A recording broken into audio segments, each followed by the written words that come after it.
স্বাগতম শ্রোতা বন্ধুরা ভূত এফএমে। রাত এখন 9টা পেরিয়েছে। তুমি শুনছো সেই গল্প যেটা আজও শেষ হয়নি। আজকের কেস ফাইল থেকে তুলে আনছি কমলেশ্বরী মুখোপাধ্যায়ের মৃত্যুর রহস্য। তবে এই গল্প শুধু রহস্য নয়, এটা একটা ডাকে একজন আত্মার জেগে ওঠা।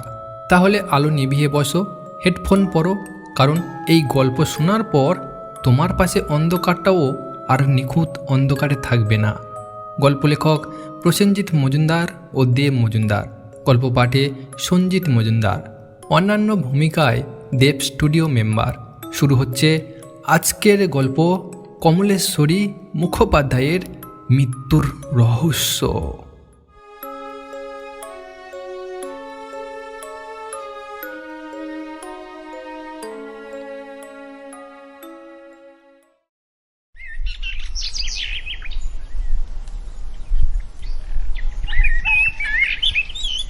সেদিন সকালে বাড়িতে বসে আছি, জানালার পাশে হালকা আলো পড়েছে, চারিদিক একরকম নিস্তব্ধতা।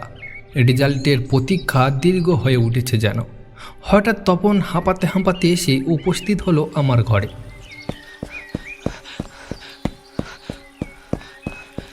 তার হাতে একটা ভাঁজ করা খবরের কাগজ। আমি আর ও একই কলেজে পড়তাম। কলেজে ফাইনাল পরীক্ষা শেষ হতে তখন তার বাবার দোকান সামলাচ্ছে, আর আমি এখনও পর্যন্ত বাড়িতে শুয়ে বসে কাটাচ্ছি। আজ নিয়ে 48 দিন হবে। রেজাল্টের খবর এখনও অনেক দেরি। মনটা বড্ড অস্থির লাগে মাঝে মাঝে। তপনের বাড়ি আমার বাড়ি থেকে ঠিক 6টা বাড়ির পর। তাদের বাড়িতে দোকান। প্রায় দিন বিকেলে ওখানে আমাদের আড্ডা বসে। স্বপন, রাজু, মহিম ও রাকেশ, ওরা অবশ্য আমাদের জুনিয়র। তপনকে দেখে বললাম, কী রে, এত হাঁপাচ্ছিস কেন রে? সে কোনো কথা না বলে কাগজটা খুলে আমার দিকে এগিয়ে দিল। আমি একটু অবাক হয়ে খবরটা পড়তে লাগলাম। বুঝলাম কোনো এক কলেজের শিক্ষিকা নিজের ফ্ল্যাটে মারা গেছেন। ফ্ল্যাটের নামটা স্পষ্ট করে লেখা, গ্রিন ভ্যালু অ্যাপার্টমেন্ট। কিভাবে মারা গেছেন সে বিষয়ে কিছু লেখা নেই, তবে শুধু লেখা আছে রহস্যজনক মৃত্যু। আমি বললাম, আর এমন কি খবর? হামেশাই তো খবরের কাগজে এমন খবর বেরোয়। তপন বলল, আরে ভাই, ভালো করে দেখ, ফ্ল্যাটের নাম আর জায়গার নাম দিয়েছে। লক্ষ্য করলাম নেতাজিনগর জায়গার নাম। আরে কি হয়েছে সেটা তো বলবি। তপনের চোখে তখন অন্যরকম একটা ছায়া। সে বলল, আমাদের কলেজে একটা ম্যাডাম নেতাজিনগরে থাকে না? কে বলতো? আরে কমলেশ্বরী ম্যাডাম। তাই নাকি? সেটা আমি জানবো কি করে? ওনার বাড়িতে তুই পড়তে যেতিস। হ্যাঁ, ওই জন্য তো বলছি, ওনার অ্যাপার্টমেন্টের নাম গ্রিন ভ্যালু অ্যাপার্টমেন্ট। আরে বলিস কি রে? এবার আমি সত্যি আশ্চর্য হলাম। মনটা কেমন একটা ধাক্কা খেলো। চেনা নাম, চেনা জায়গা, আর এখন একটা অজানা মৃত্যু। আমি বললাম, ওই ম্যাডামের কিছু হয়নি তো? তপন কিছুক্ষণ চুপ থেকে বলল, একই নামে অ্যাপার্টমেন্টে এই কলকাতায় অনেক লোক আছে, তবে সবাই তো আর প্রফেসর নয়। আমি বললাম, ঠিক আছে, তুই এখন দোকানে যা, ওখানে কথা হবে। তপন চলে যেতে আমি টিভিতে খবরের চ্যানেলটা খুললাম। প্রত্যেকটা চ্যানেলে ঘুরিয়ে ঘুরিয়ে দেখলাম, কোথাও এই ঘটনার কোনো চিহ্ন পেলাম না। তবু মন বলছিল কিছু একটা ঠিক নেই। চেনা মুখের সঙ্গে যদি সত্যি এমন কিছু ঘটে থাকে, তাহলে সেটা কি আমরা জানতেও পারবো না? নাকি এর মধ্যে লুকিয়ে আছে আরও অন্য কিছু, যা এখন অন্ধকারে ঢাকা? বিকালে তপনদের দোকানে আসতে দেখি ওখানে রাজু, মহিম, রাকেশ বসে আছে। গরমে হালকা ভাব, আর দোকানের সামনে সেই চেনা বেঞ্চিতে আমাদের আড্ডা জমে ওঠে। সেখানে বেশ কিছুক্ষণ আমাদের কথাবার্তা চলল।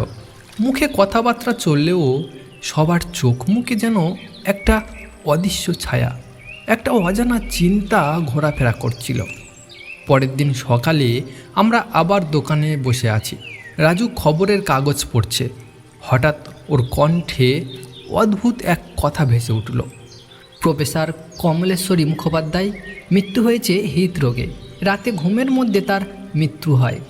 ময়নাতদন্তে ডাক্তাররা এমনটাই বলেছেন, আর পুলিশ যে কেসটা ছেড়ে দিয়েছে তাও স্পষ্ট। একটা নিস্তব্ধ ঠান্ডা বাতাস যেন চারপাশ ঘিরে ধরল। তপন বলল, আমি এটা কখনোই মানতে পারছি না। কমলেশ্বরী ম্যাডামকে আমি খুব ভালো করে চিনি, নিশ্চয়ই ম্যাডামের সাথে কিছু একটা হয়েছে। রাকেশ, রাজু, মহিম ওরা তিনজন এখনও ওই ম্যাডামের বাড়িতে পড়তে যায়। তপন অবশ্য আগে যেত, আমি আর তপন আগের ব্যাচের। কমলেশ্বরী মুখোপাধ্যায় ম্যাডাম বিয়ে করেনি, বয়স হবে 30-32-এর কাছাকাছি। তার শরীরে এমন কোনো দীর্ঘস্থায়ী রোগ ছিল না যাতে হঠাৎ এই মৃত্যু স্বাভাবিক বলা যায়। রাজু বলল, তার মৃত্যুর কারণ আমাদের খুঁজে বের করতেই হবে। মহিমও বলল, ঠিক তাই, আমিও এই মৃত্যুকে স্বাভাবিক মৃত্যু বলে মানতে পারছি না। আমি বললাম, বেশ তো, তোরা ম্যাডামকে খুব কাছ থেকে দেখেছিস, ওনার বাড়িতে যেতিস, তোরা ওনাকে ভালো করে জানবি। ওনার কোনো শত্রু ছিল কি না, তোরা কি করতে চাইছিস বলতো? আমি আর তপন তোদের সাহায্য করব। তারপর তপনকে জিজ্ঞাসা করলাম, তুই তো আগে ম্যাডামের বাড়িতে যেতিস, তাই না?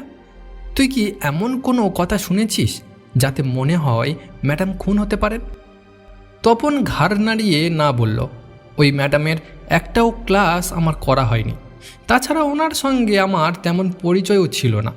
তবে আজকাল তো কত মানুষের শত্রু থাকে, তাই না?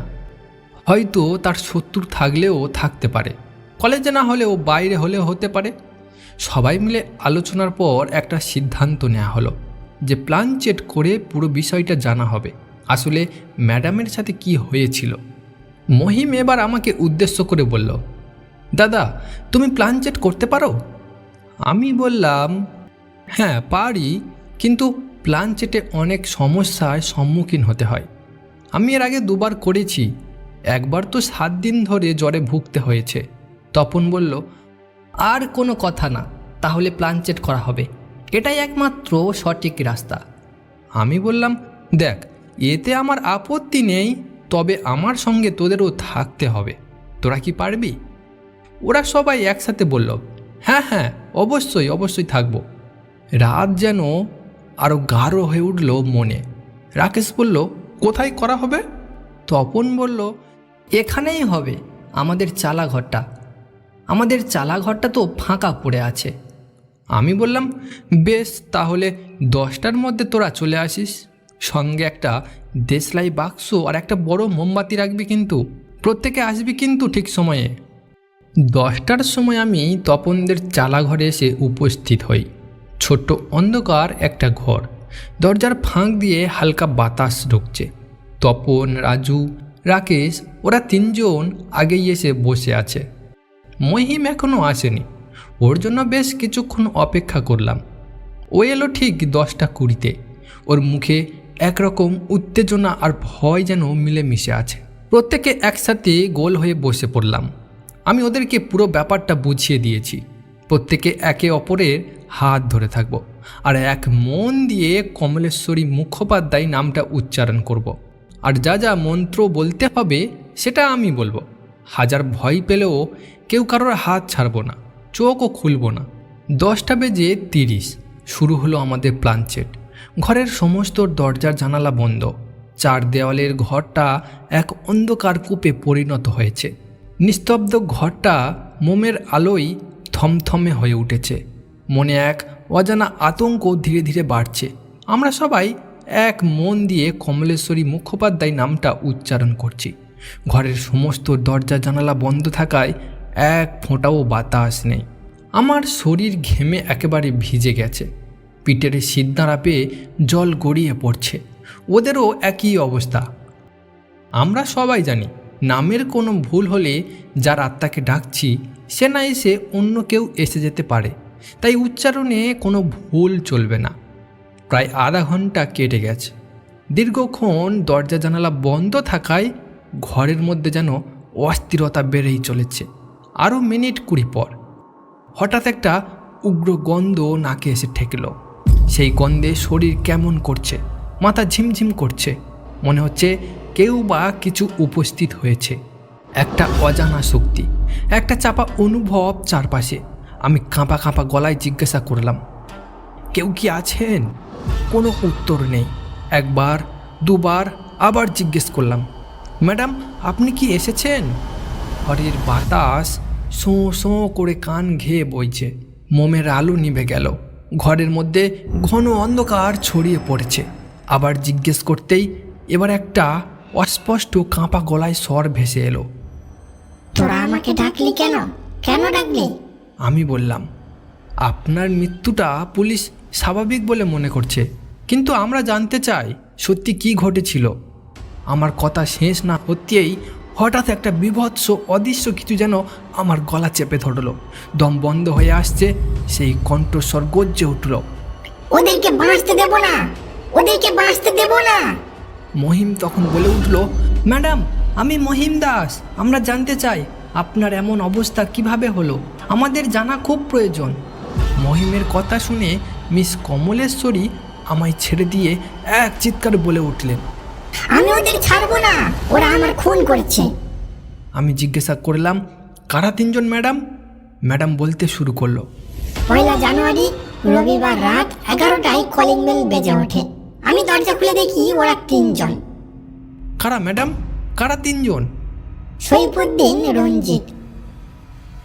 তারপর হঠাৎ করেই নীরবতা, আর কোনো সাড়া নেই, সব কিছু স্তব্ধ। আমি বারবার ডাকছি, আর কে ম্যাডাম, আপনি শুনতে পাচ্ছেন? কোনো সাড়া নেই। কয়েকবার চেষ্টা করলাম, কিন্তু আর কোনো শব্দ ভেসে এলো না। মিনিট 5 পর দেশলাই জ্বালিয়ে মোমবাতি ধরালাম।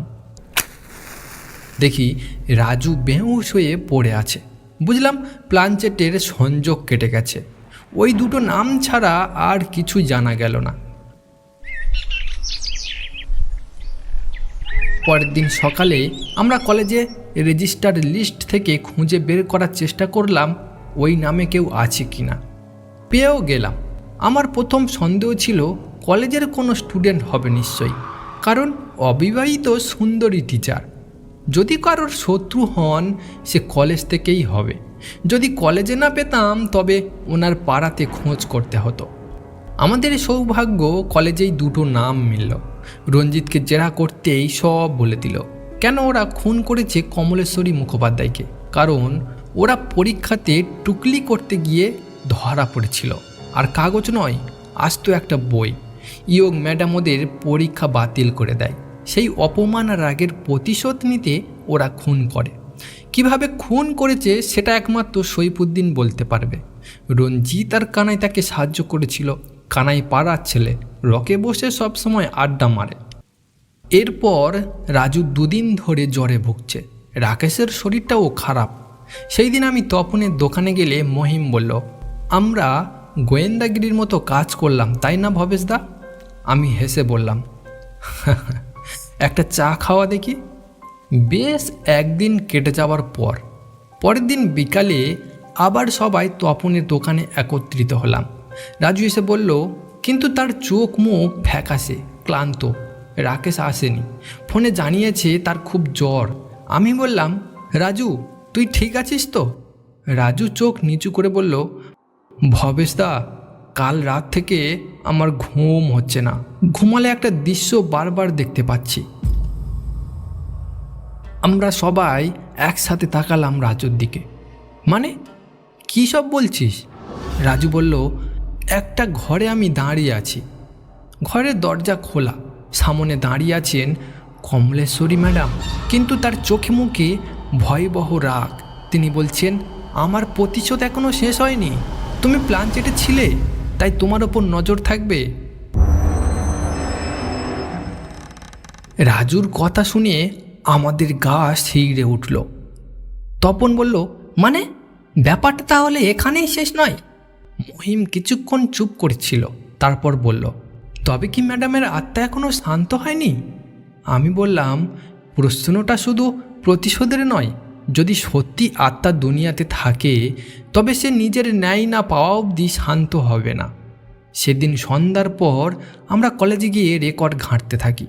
সৈফুদ্দিন নামে এক ছাত্র পাওয়া গেল, কিন্তু সে কয়েক মাস আগেই কলেজ থেকে চলে গেছে। বলা যায় হঠাৎই উদাও হয়ে গেছিল। তদন্ত চালিয়ে জানলাম সৈফুদ্দিন পাড়ার একটি পুরনো বাড়িতে লুকিয়ে আছে। আমরা খবর দিলাম পুলিশের এক পরিচিত অফিসারকে, যিনি ম্যাডামের মৃত্যুর প্রথম তদন্তে নিযুক্ত ছিলেন। পুলিশ সৈফুদ্দিনকে ধরে আনলো। প্রথমে কিছু না বললেও পরে জেরার মুখে পড়ে সে সব বলে দিল। বলল উনি আমাদের পরীক্ষা বাতিল করে দিয়েছিলেন, সব স্বপ্ন শেষ হয়ে গেছিল। রঞ্জিত প্রচণ্ড রেগে গেছিল, কানাইকে সাথে নিয়ে প্ল্যান করে। আমি প্রথমে রাজি ছিলাম না, কিন্তু শেষ পর্যন্ত ওরা চাপ দেয়। রাত 11টার সময় আমি কলিং বেল বাজাই, উনি দরজা খোলেন। তারপর আর কিছু বলতে পারেনি, শুধু ফুঁপিয়ে কেঁদে ফেলল। পুলিশ মামলা নতুন করে খুলল। কমলেশ্বরী ম্যাডামের ময়নাতদন্ত রিপোর্ট পূর্ণ বিবেচনা করা হলো। নতুন তদন্তে উঠে এলো গলায় চাপ লাগার দাগ, যা আগে চোখ এড়িয়ে গেছিল। ম্যাডামের আত্মা যা বলেছিল তা মিথ্যে ছিল না। বেশ 2 সপ্তাহ পর রাকেশ পুরোপুরি সুস্থ, কিন্তু রাজু এখনও মাঝে মধ্যে ঘুমের মধ্যে কিছু বলে ওঠে। মহিম মাঝে মাঝে বলে, ভবেশদা, সেই রাতে যদি আমরা না ডাকতাম তবে হয়তো এই সত্যগুলো আমরা জানতেই পারতাম না। আমি বললাম, হয়তো জানতাম না, কিন্তু এর একটা মূল্য দিতে হয়েছে আমাদের প্রত্যেককে। আর একটাবারও যদি প্ল্যান চেট করতে বলিস আমি কিন্তু রাজি হব না, এই বলে দিলাম। হ্যাঁ। মহিম হেসে বলল, না না, তা না হয় থাক, তবে ম্যাডাম এখন শান্ত তো? আমি চুপ করে রইলাম, কারণ গত রাতে আমি নিজের ঘুমের মধ্যে একটা আওয়াজ শুনেছি। আমি কাউকে ছাড়ি না। ঘটনার ঠিক 20 দিন পর কমলেশ্বরী ম্যাডামের মৃত্যুর মামলা নতুন করে তদন্তের পর চার্জশিট তৈরি হয়েছে। রঞ্জিত, সৈফুদ্দিন আর কানাই 3 জনই এখন পুলিশের হেফাজতে। কথায় আছে, বিচার শুরু হলে আত্মা শান্তি পায়। কিন্তু আমার মনে হচ্ছে কিছু একটা ঠিক নেই। আমি একা থাকলেই এখন একটা কণ্ঠস্বর শুনতে পাই। আসলে শুনি, যদিও বলা ঠিক নয়, যেন সেটা মাথার ভিতরে ঢুকে পড়ে। মহিম বলল, ভবেশ, তুই ভুল করছিস, সবাই ধরা পড়েনি। আমি বারবার নিজের মনকে বোঝাই এটা আমার কল্পনা, কিন্তু সেটা যখন ঘুমের মধ্যে না, জাগ্রত অবস্থাতে শুনি তখন। একদিন সন্ধ্যায় তপনের দোকানে রাজু চুপচাপ বসে আছে, ওর চোখে ঘুম নেই। রাকেশ বলল, ভবেশদা, রাজু আবার সমস্যা করছে। আমি বললাম, কি হয়েছে রে? তপন বলল, ও বলছে রাতে ঘুমালে ম্যাডাম এসে দাঁড়িয়ে থাকে ওর মাথার কাছে। ম্যাডাম নাকি বলেছে, তুমি তো সত্যি জানো না আমি কাকে খুঁজছি। আমরা সবাই চুপ। মহিম আসতে বললাম, তুই কি বলবি কিছু? মহিম বলল, ভবেশদা, ওই রাতে প্লানচেটের সময় একটা জিনিস তোমরা লক্ষ্য করনি? কমলেশ্বরী ম্যাডাম যখন বলছিল কারা খুন করেছে, ও তখন হঠাৎ থেমে গেছিল। তৃতীয় জন কে ছিল সেই প্রশ্নের উত্তর কি আমরা জানি? আমার বুক কেঁপে উঠল। আমরা জানতাম সৈফুদ্দিন, রঞ্জিত আর কানাই, কিন্তু ওদের বাইরেও কেউ ছিল। আমি বললাম, বেশ, অনেক রাত হয়েছে, এখন চল সবাই বাড়ি যাই, কাল আবার সবাই দোকানে আসবি, কথা হবে। রাত ঠিক 12:30। আমি বিছানায় শুয়ে আছি। হঠাৎ জানালার কাছে আঙুল বোলানো শব্দ। চোখ খুলে দেখি কেউ নেই। মিনিট 5 পর আবার সেই শব্দ। বাইরে তাকিয়ে দেখি একটা ছায়ামূর্তি দাঁড়িয়ে আছে, স্পষ্ট বুঝতে পারছি। চোখ দুটো জ্বলজ্বল করছে। আমি দরজা খুলে বেরোলাম। বাইরে কেউ নেই, শুধু একটা ফিসফিসানি। তুই জানিস না সে কে ছিল? পরদিন কলেজে আবার পুরনো রেজিস্টার খাতাটা ঘাঁটতে ঘাঁটতে দেখি আরও একজন ছাত্র ম্যাডামের বিরুদ্ধে অভিযোগ করেছিল একবার। বছরখানেক আগেকার কথা। নাম বিক্রম মণ্ডল। তবে এই নামটা কাগজে পুলিশের রিপোর্টে ছিল না। তাহলে সে কোথায়? সে কি সেই তৃতীয় জন যার কথা ম্যাডাম শেষ মুহূর্তে বলতে পারেনি? সন্ধ্যায় সবাইকে দোকানে ডাকলাম। তপন বলল, তাহলে কি আবার নতুন তদন্ত শুরু? রাজু কিছু বলছে না। রাকেশ বলল, ভবেশদা, তুই যা বলবি তাই করব, কিন্তু প্লানচেট প্লিজ আর না, এটা আর না। সবার যা অবস্থা হচ্ছে সেটা তো তুমি জানো। আমি বললাম, আরে না না, এবার আমরা শুধু খুঁজে বের করব বিক্রম কোথায়। আর যদি সত্যিও ছিল তাহলে ম্যাডামের আত্মা যেটা চায় সেটা শেষ না হওয়া পর্যন্ত আমাদের পিছু ছাড়বে না। সেই দিন রাতে আমার ফোনে একটা মেসেজ আসে, গিয়ে দেখা কর বিক্রমের সঙ্গে, সে সব জানে, তবে সাবধান, সবাই বাঁচবে না। পরদিন সকালে আমি, মহিম আর তপন মিলে কলেজে গেলাম। অফিসের ঘরে বসে আমরা চুপ করে অপেক্ষা করছি। একটা পুরনো খাতা টেবিলের ওপরে রাখা, কলেজ থেকে বেরিয়ে যাওয়ার ছাত্রদের লিস্ট। সেই লিস্টে নামটা একেবারে নিচে, বিক্রম মণ্ডল। কলেজের কিছু নিয়ম ভঙ্গের জন্য কলেজ থেকে বাদ দেওয়া হয়েছিল। তারপর থেকে আর কলেজে আসেনি। ঠিকানা রামপুরা পূর্বপাড়া। মহিম বলল, তাহলে শুরু এখান থেকেই। তপন বলল, এই ছেলেটাই হয়তো সব কিছুর পিছনে আছে। আর ম্যাডাম ঠিক বলেছিলেন, সবাই ধরা পড়েনি। বিকেলের দিকে আমরা রওনা হলাম রামপুরার দিকে। একটা পুরানো পিচ ঢালা রাস্তা, দুপাশে জঙ্গল আর কিছু ভাঙাচোরা বাড়ি। স্থানীয় একজনকে জিজ্ঞাসা করলাম, ও দাদা, একটু শোনেন। হ্যাঁ বলেন। বিক্রমের বাড়িটা কোথায় বলতে পারবেন? বিক্রম, ওই যে ভেতরের দিকে বাড়ি, বাঁদিকে যে দালানটা, তবে এখন তো ওখানে কাউকে আসতে দেখি না। বাড়িটার সামনে দাঁড়িয়ে বুঝলাম এটা খুব একটা স্বাভাবিক জায়গা না।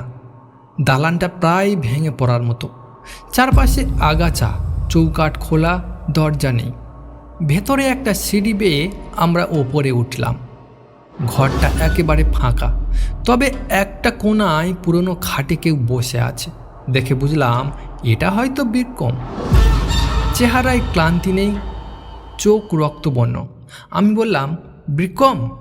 সে আমাদের দিকে তাকিয়ে শুধু বলল, তোমরা এত দেরি করলে কেন? আমি তো অবাক হলাম। মানে? মহিম বলল, তুমি জানো আমরা কেন এসেছি? ম্যাডাম কমলেশ্বরী, তিনি। বিক্রম মাঝখানেই থামিয়ে বলল, 3 জন না, 4 জন ছিল। 3 জন শুধু হাতে ছিল, আমি ছিলাম পরিকল্পনার পেছনে। ওরা সাহস করে ফ্ল্যাটে ঢুকেছিল, কিন্তু পুরো প্ল্যানটা ওটাই আমার ছিল। তপন কাঁপা কাঁপা গলায় বলল, তুমি জানো ওনার আত্মা আমাদের পেছনে লেগে আছে? বিক্রম হাসল।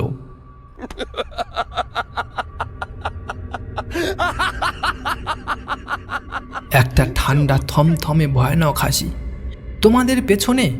না না, সে এখন আমার ঘরে থাকে, এই খাটের পাশে দাঁড়িয়ে থাকে রোজ রাত 12টায়। তার চোখে আগুন, সে এখনও কাউকে ছাড়েনি।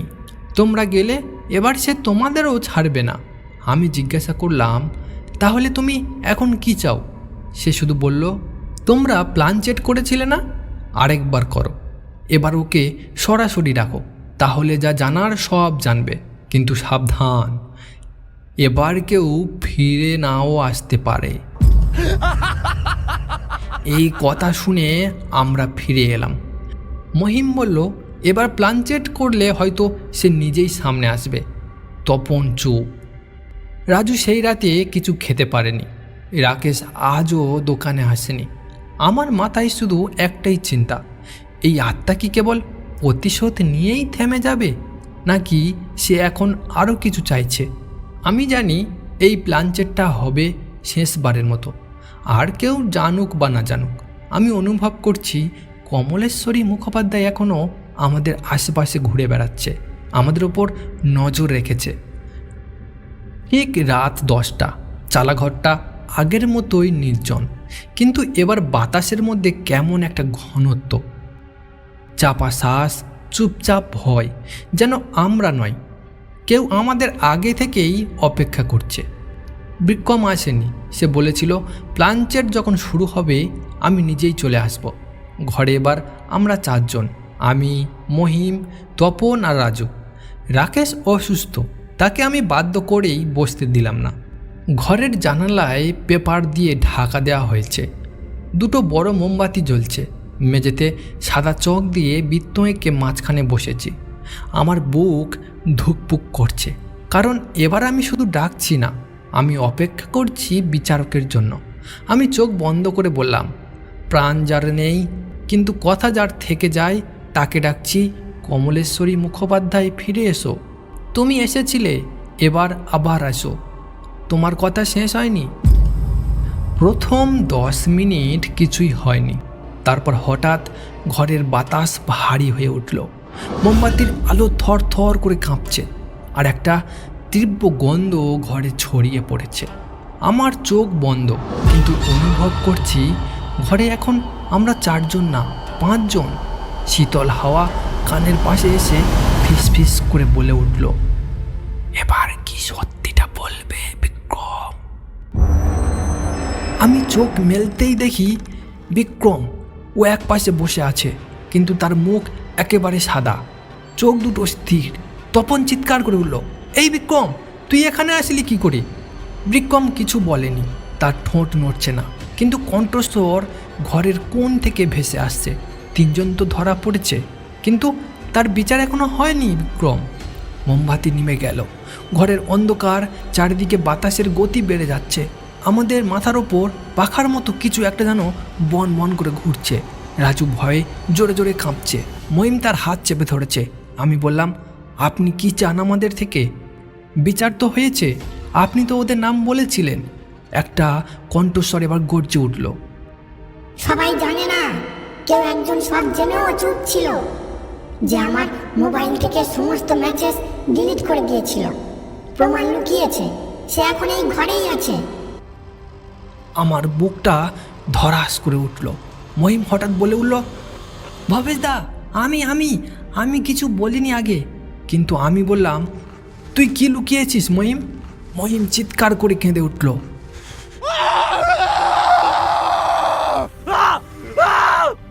আমি ম্যাডামের মোবাইলে প্রাইভেট টিউশন করতে যেতাম। ওই রাতে ওই 3 জন যাওয়ার ঠিক আগে আমি গেছিলাম। ম্যাডাম আমাকে বলেছিল কারা ওকে হুমকি দিচ্ছে, কিন্তু আমি কিছু বলিনি। ভেবেছিলাম এগুলো পড়াশোনার ইগো সমস্যা, আর সাহস ছিল না কিছু বলার। ঘর হঠাৎ সম্পূর্ণ স্তব্ধ, কোনো বাতাস নেই, কোনো শব্দ নেই। তারপর সেই গলা ফিরে এলো, ধীর নরম কিন্তু গভীর। তুমি সত্যি বলেছ মহিম, তোমার বিচার হবে না। তবে একটাই প্রশ্ন, আরো যদি কেউ চোর থাকে, আরো যদি কেউ মিথ্যে বলে, তাহলে আমি কি তাকে ছেড়ে দেব? আমি কাঁপা কাঁপা গলায় বললাম, আপনি কি এবার শান্ত হতে পারেন? একটা নিঃশ্বাসের মতো শব্দ, তারপর এক কোণ থেকে একটা শীতল হাওয়া বেরিয়ে গেল। মোমবাতি আবার জ্বলে উঠল নিজে নিজে। প্লানচেট শেষ হলো। আমরা সবাই চুপচাপ একে একে ঘর ছাড়লাম। বিক্রম কোথায় গেল কেউ জানি না। সে আমাদের সঙ্গে হাঁটেনি, কিন্তু দরজাও কেউ খোলেনি। সকালবেলা খবর পেলাম বিক্রম মণ্ডল রাত 3টের সময় তার ঘরে আত্মহত্যা করেছে। ঘরের দেয়ালে শুধু একটা লাইন লেখা ছিল, আমি জানতাম সে আমাকে খুঁজে পাবে। কমলেশ্বরী ম্যাডামের কেস এবার বন্ধ হয়ে গেছে, সবাই ধরা পড়েছে, আত্মাও এবার মুক্ত হয়েছে, অন্তত আমরা তাই ভাবছি। তবু আজকাল রাতে কখনো কখনো আমি একটা ফিসফিসানি শুনি, তুমি ডাকলে আবার ফিরে আসবো।